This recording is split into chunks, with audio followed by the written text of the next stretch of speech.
नमस्कार दोस्तों, मैं अनिल कुमार, सहायक आचार्य राजनीति विज्ञान, राजकीय महाविद्यालय मुंडावर, अलवर। आज की इस वीडियो में हम अरस्तु के सामान्य परिचय के संदर्भ में चर्चा करेंगे। अरस्तु का जन्म 384 ईसा पूर्व मैसेडोनिया के एक नगर स्टेग्रा में हुआ, इसलिए इसको स्टेग्राइट्स भी कहते हैं। और वो पढ़ने के लिए एथेंस आ गए थे। इनके जो पिता थे वो मैसेडोनिया के राजा के राज्य वैद्य थे और प्लेटो के शिष्य थे अरस्तु। और अरस्तु के जो शिष्य थे वो थे महान सिकंदर, जिन्होंने पूरी दुनिया को जीता था। प्लेटो ने जो प्रमुख पुस्तकें लिखी वो हैं पॉलिटिक्स, एथिक्स, रिटोरिक, मेटाफिजिक्स। इनकी जो पॉलिटिक्स पुस्तक है वो काफ़ी फेमस है, प्रसिद्ध है और इसके 8 भाग हैं, ये ध्यान रखिए आप। पोइटिक्स है वो साहित्य पर है, एथिक्स है वो दर्शन शास्त्र पर है और पॉलिटिक्स चूँकि नाम से आपको जानकारी मिल रही है, राजनीति के ऊपर लिखा गया ग्रंथ है। राजनीति शास्त्र को सर्वोच्च विज्ञान या परम विद्या की संज्ञा अरस्तु ने दी है। अरस्तु को राजनीति विज्ञान का जनक कहा जाता है। दोस्तों, एक बात ध्यान रखिए कि अरस्तु को न केवल राजनीतिक विज्ञान का जनक कहा जाता है, अपितु जीव विज्ञान का पिता भी अरस्तु को ही कहा जाता है। सामान्य ज्ञान की जानकारी के तहत मैं ये बता रहा हूँ। और तुलनात्मक राजनीति का पिता जो है वो भी अरस्तु को कहा जाता है। तो 3 चीज़ें ध्यान में रखिए। नंबर 1 है फादर ऑफ पॉलिटिकल साइंस कौन है? अरस्तु। फादर ऑफ बायोलॉजी कौन है, यानी जीव विज्ञान का पिता कौन है? अरस्तु। और कंपैरेटिव पॉलिटिक्स का जनक कौन है? वो भी अरस्तु। ठीक है। अरस्तु ने राजनीति शास्त्र के अध्ययन के लिए अनुभव मूलक, आगमनात्मक व तुलनात्मक पद्धति का प्रयोग किया है। ये वैज्ञानिक पद्धति है। अनुभव मूलक जो आगमनात्मक पद्धति है वो वैज्ञानिक पद्धति है। ये आगमनात्मक पद्धति होती क्या है? जैसे कि पूर्व के वीडियो में आपने देखा कि प्लेटो निगमनात्मक पद्धति अपनाते हैं अध्ययन की, और यहाँ हम देख रहे हैं कि अरस्तु जो है वो आगमनात्मक पद्धति अपनाते हैं। तो दोनों में अंतर क्या है? तो मूल तौर पर हम देखें तो दोस्तों, जो निगमनात्मक पद्धति होती है, इस डिडक्टिव में, अंग्रेजी में इसे डिडक्टिव मेथड भी कहते हैं। और होब्स ने भी, थॉमस होब्स ने भी, जो ब्रिटिश विद्वान हुए हैं राजनीति विज्ञान के, उन्होंने भी इसे अपनाया है। और इसे गणितीय शैली भी कहते हैं। निगमन पद्धति को गणितीय शैली भी कहते हैं, क्योंकि गणितीय पद्धति में भी पहले कुछ मान लेते हैं और उसके बाद उसको साबित करते हैं। जैसे कि आपने 10वीं में पढ़ा होगा, x बराबर इतना, y बराबर इतना, तो उसको बाद में साबित करना होता है। ऐसे ही राजनीति विज्ञान में किया जाता है, निगमन पद्धति अपनाई जाती है। तो प्लेटो जैसे आपने देखा कि आत्मा में 3 तत्व मानते हैं और उन्हीं के आधार पर एक निष्कर्ष के तौर पर उन्होंने एक बिंदु मान लिया कि मानवीय आत्मा होती है। उस आत्मा में 3 तत्व होते हैं, उन्हीं 3 तत्वों के आधार पर वो समाज के 3 वर्गों का निर्माण करते हैं। ठीक है। तो ये मानकर चला, शुरुआत में एक आरंभक बिंदु मान लिया और उसके बाद प्लेटो अपने विचारों का भवन खड़ा करते हैं। और ये आगमन पद्धति होती है जो कि अरस्तु ने अपनाई। ये वैज्ञानिक पद्धति है। इसमें पहले कुछ भी मानकर नहीं चलते हैं, पहले तो फैक्ट इकट्ठे किए जाते हैं, फैक्ट कलेक्ट किए जाते हैं और फिर उन फैक्ट्स के माध्यम से निष्कर्ष निकाला जाता है, कंक्लूजन निकाला जाता है। जैसे अरस्तु ने पहले 158 संविधानों का अध्ययन किया और फिर निष्कर्ष निकाला कि सबसे जो बढ़िया शासन है, सबसे अच्छा जो शासन है वो विधि का शासन है और मिश्रित संविधान जिसमें होता है वो सबसे अच्छा शासन होता है। तो ये निष्कर्ष बाद में निकाला। पहले उन्होंने दुनिया भर के जो 158 संविधान थे उनका अध्ययन किया और बाद में निष्कर्ष निकाला। निगमन पद्धति में क्या होता है? इसका जस्ट उल्टा होता है। पहले निष्कर्ष, उसके बाद उसको साबित किया जाता है। ठीक है। अरस्तु की जो मृत्यु थी वो 322 ईसा पूर्व कैलसिस में हुई। अरस्तु ने 158 नगर राज्यों के संविधानों का अध्ययन किया, ये आपको बता दिया। अरस्तु के अनुसार सज्जीवन की प्राप्ति के लिए राजनीतिक समुदाय में रहना चाहिए।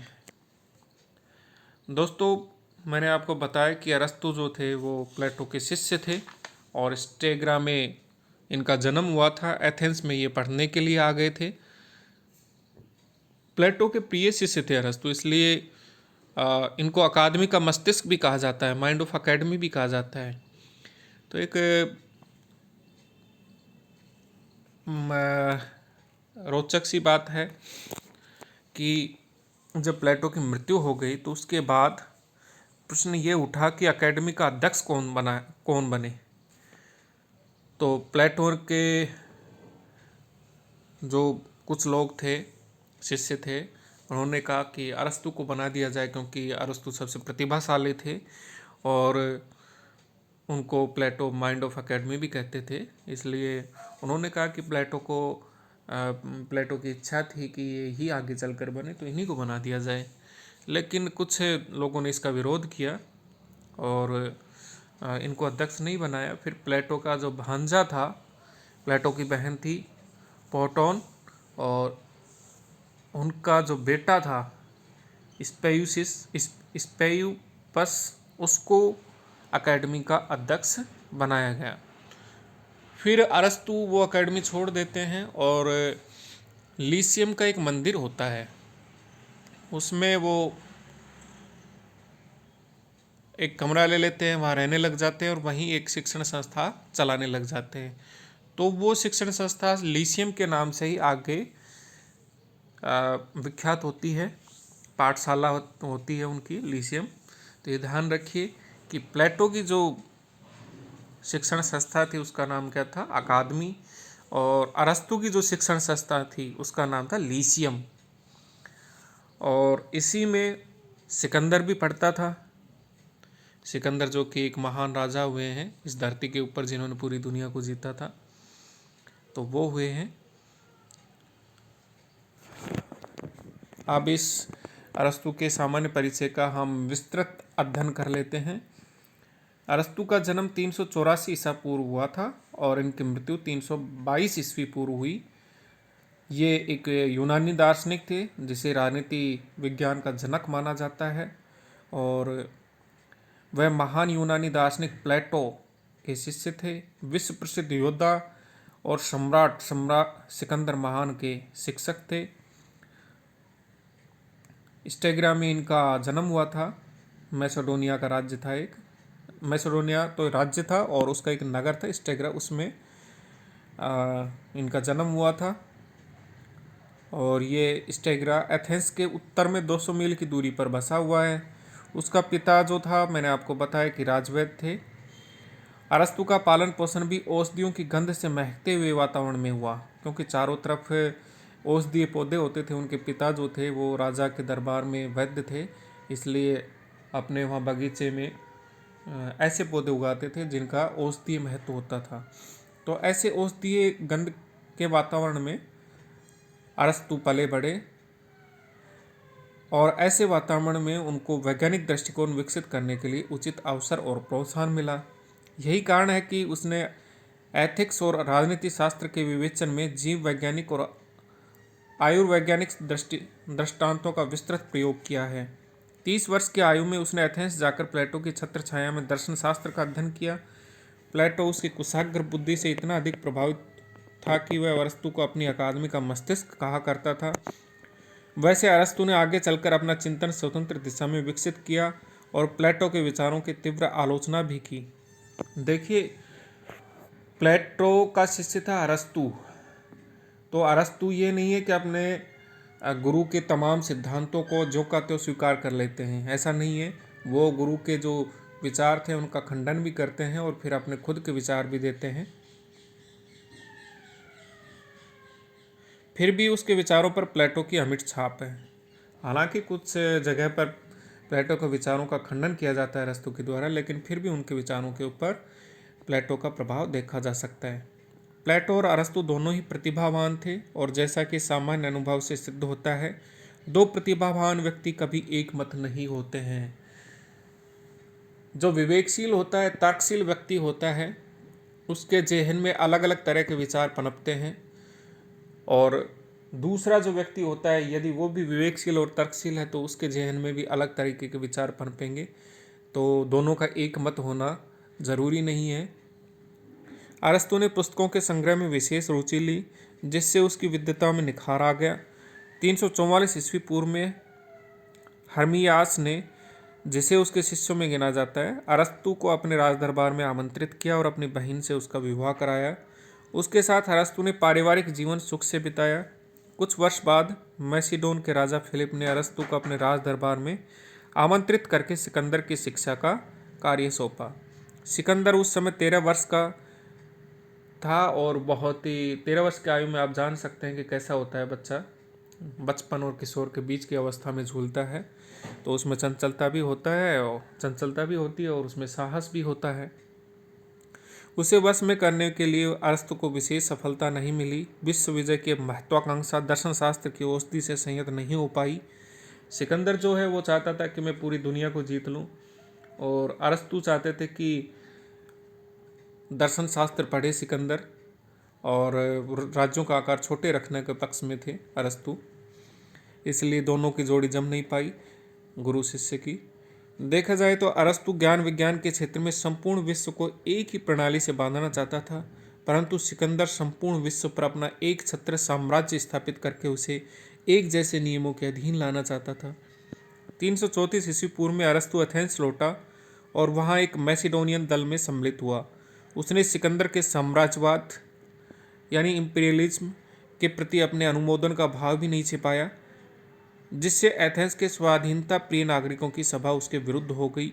वह नगर केंद्रित देशभक्ति के स्थान पर यूनान को एकता के सूत्र में पिरोने की वकालत कर रहा था। 323 ईस्वी पूर्व में सिकंदर की मृत्यु के बाद एथेंस के देशभक्तों में आनंद की लहर दौड़ गई और वहां मैसिडोनियन दल का पतन हुआ। अरस्तु पर धार्मिक प्रार्थना और बलिदानों के तिरस्कार का आरोप लगाया गया और उसके साथ सुकरात की कहानी दोहराए जाने का समय निकट था। अरस्तु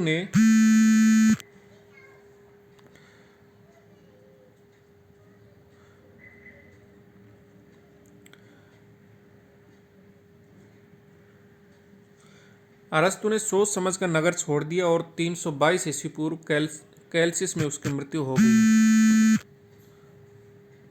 राजनीतिक चिंतन की चर्चाओं में प्राय प्लेटो और अरस्तु के मतभेदों पर विशेष बल दिया जाता है, परंतु यह नहीं भूलना चाहिए कि अपने शिक्षक का तीव्र आलोचक होते हुए भी अरस्तु कई बातों में प्लेटो का ऋणी था और दोनों में अनेक समानताएं भी थी। दोनों ने यूनानी नगर राज्यों की अस्थिरता को खतरे की सूचना के रूप में देखा और इसके लिए नैतिक अराजकता मोरल अनार्की को उत्तरदायी ठहराया। दोनों ने यह स्वीकार किया कि राज्य जीवन की आवश्यकताओं की पूर्ति के लिए अस्तित्व में आता है और सद्जीवन की सिद्धि के लिए बना रहता है। मतलब the state comes into existence for the sake of life and continues for the sake of good life. दोनों ने शासकों और नागरिकों के लिए समुचित शिक्षा की व्यवस्था को स्वीकार किया और शारीरिक श्रम का भार दासों पर डालने का समर्थन किया, परंतु इन सभी मान्यताओं को वैज्ञानिक आधार पर स्थापित करके अरस्तु ने प्लेटो की तुलना में नई अंतर्दृष्टि का परिचय दिया। दोस्तों, ये था अरस्तु का जीवन परिचय। अब जो पहला सवाल उपस्थित होता है कि अरस्तु को राजनीति विज्ञान का पिता क्यों कहा जाता है, तो इसके कई कारण हैं, जिसमें से प्रमुख जो कारण है वो ये है कि अरस्तु से पूर्व तक राजनीति विज्ञान जो था वो एक स्वतंत्र विषय नहीं था, वो दर्शन शास्त्र का अंग हुआ करता था। सारे जो विषय हैं वो दर्शन शास्त्र में समाहित थे, धीरे धीरे करके दर्शन शास्त्र में से निकले हैं। तो दर्शन शास्त्र में से राजनीति विज्ञान को या राजनीति शास्त्र को जो अलग करने का काम है वो किसने किया? अरस्तु ने किया।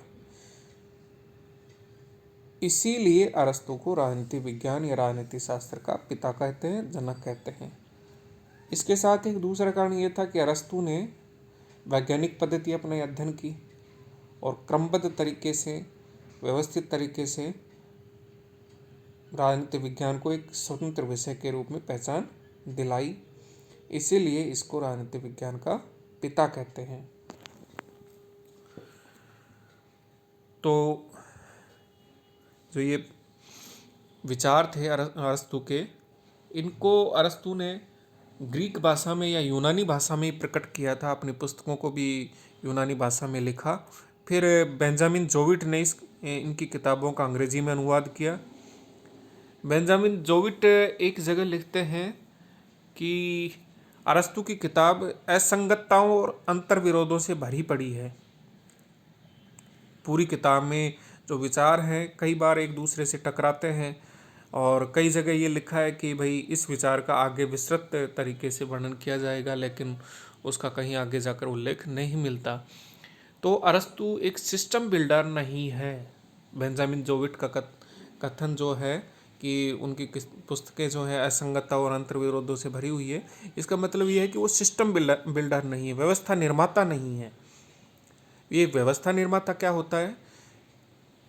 जैसे इनके अरस्तु के गुरु हैं प्लेटो, वो व्यवस्था निर्माता थे, मतलब सिस्टम बिल्डर थे, मतलब कि उनके विचार क्रमबद्ध तरीके से लिखे हुए हैं और हर एक वैचारिक सिद्धांत दूसरे वैचारिक सिद्धांत के बाद आता है। तो वो बाद में ही आएगा। जब हम पढ़ते हैं तो ये नहीं है कि पहले बाद वाले को पढ़ लिया या पहले वाले को बाद में पढ़ लिया, बाद वाले को पहले पढ़ लिया, ऐसा नहीं है। वो क्रमबद्ध तरीके से लिखे गए हैं, तो क्रमबद्ध तरीके से ही उनका वर्णन करना चाहिए और व्यवस्थित तरीके से उनका अध्ययन करना चाहिए। लेकिन अरस्तु के जो विचार हैं वो बिखरे बिखरे से हैं, उनमें क्रमबद्धता का अभाव है। इसलिए अरस्तु जो हैं वो व्यवस्था निर्माता या सिस्टम बिल्डर नहीं है। तो ये अरस्तु का एक सामान्य परिचय था।